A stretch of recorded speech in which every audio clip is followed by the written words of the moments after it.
মুখে দাড়ি থাকলে আমি বলি মুমিন, কণ্ঠ সুন্দর হলে আমি বলি মুফাসসিরে কোরআন, চেহারা সুন্দর হলে, ইংরেজি বললে আমি বলি স্কলার, আল্লাহর শান বললে আমি বলি তার চেয়ে বড় মুমিন আর কেউ নাই। জাহান্নামের কথা বললে কাঁদলে আমি বলি তার চেয়ে বড় বক্তা এই জমিনে আর কেউ নাই। জান্নাতের কথা বললে আমরা বলি তার চেয়ে বড় বক্তা আর কেউ নাই।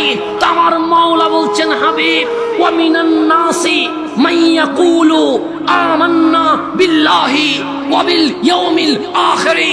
শুধু আবু জাহেল নয়, শুধু আবু লাহাব নয়, কিয়ামত পর্যন্ত দাড়ি টুপি জুব্বা রাখার পরেও কোরআনের মঞ্চে বসে যদি বলে আমরা এক আল্লাহর উপর ঈমান এনেছি, পরকালের উপর ঈমান এনেছি, কামলিওয়ালা বলে তোমরা মুমিন বলতে পারো, তোমরা মুমিন বলতে পারো।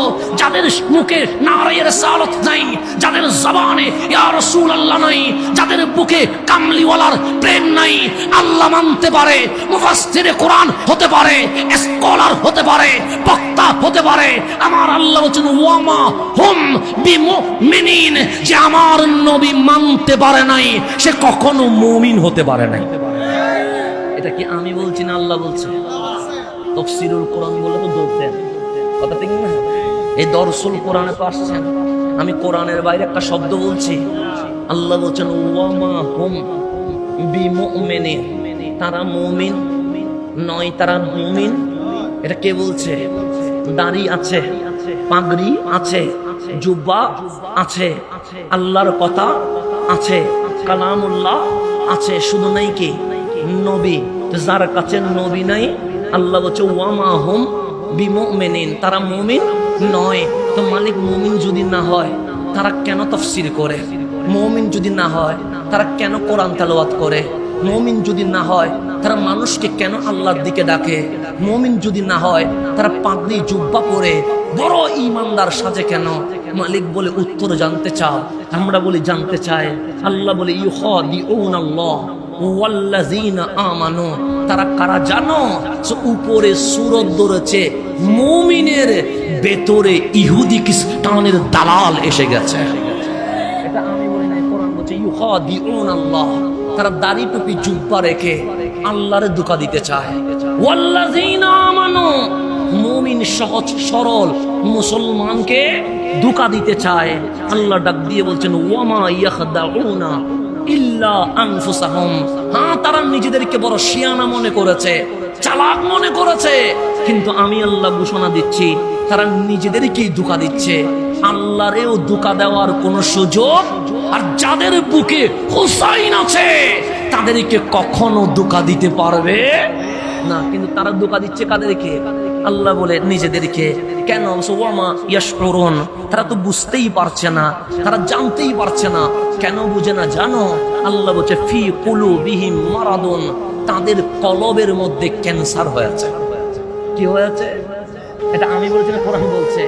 কোরআন ফি কুলুবিহিম মারাদুন, তাদের কলবে অসুস্থতা পেয়েছে, ক্যান্সার হয়েছে। তো ক্যান্সার হলে কি দিতে হয়? থেরাপি দিতে হয়, দিতে হয় না? তা আমি এখন কি দিচ্ছি? থেরাপি দিচ্ছি আর কি। তো থেরাপি দিলে কখনো ভালো হয়, কখনো অসুখ কি হয়ে যায়, বেড়ে যায়। আপনারা দেখবেন থেরাপি দিলে কি হয়ে যায়, ক্যান্সার হয়তো ভালো হয়ে যাবে, না হলে সেজন্য থেরাপি যখন দেয় তখন ক্যান্সার রোগীর আত্মীয় স্বজন থেকে একটা লিখা নেয়, যদি এই থেরাপি দেওয়ার পরে যদি কোনো অবস্থা কি হয়ে যায়, বেগতিক হয়ে যায়, দায়ভার ডাক্তার নিবে না। এখন থেরাপি যখন দিবে ফি কুলুবিহিম মারাদুন, তাদের কলবে ক্যান্সার হয়েছে, যখন ঈমানের থেরাপি দিবে, যেহেতু কলবে ক্যান্সার হয়েছে, ফাযাদাহুমুল্লাহু মারাদা, ক্যান্সার কমে না, এটা দিনে দিনে বেড়ে যায়। দিনে দিনে কি হয়ে যায়? বেড়ে যাইলে কি হয়? ওই 1990 এর ঘটনা ঘটি যায়, মনে আছে না? বেড়ে গেলে কি হয়? 1990 এর ঘটনা ঘটি যায়। আপনারা জানেন 1990 কেউ কখনো ফুটবল খেলতে চলে যায়, 1990 কেউ ব্যাডমিন্টন খেলতে চলে যায়, হ্যাঁ 1990 কেউ লন্ডনে ইসলাম প্রচার করতে চলে যায়। এরকম ঘটনা 1990 অনেকে রকেটে ছুটতে চলে যায়। এরকম হয় কি হয় না? হয়। কেন? আল্লাহ কোরআনে বলছে ফাযাদাহুমুল্লাহু মারাদা, যখন তুমি থেরাপি দিয়েছো এটা উল্টা কি হয়ে গেছে, রিয়াকশন হয়ে যাচ্ছে। হয়ে গেলে কি হয়ে যায়? বিবেক ঠিক থাকে না, কি বলে নিজেও বুঝে না।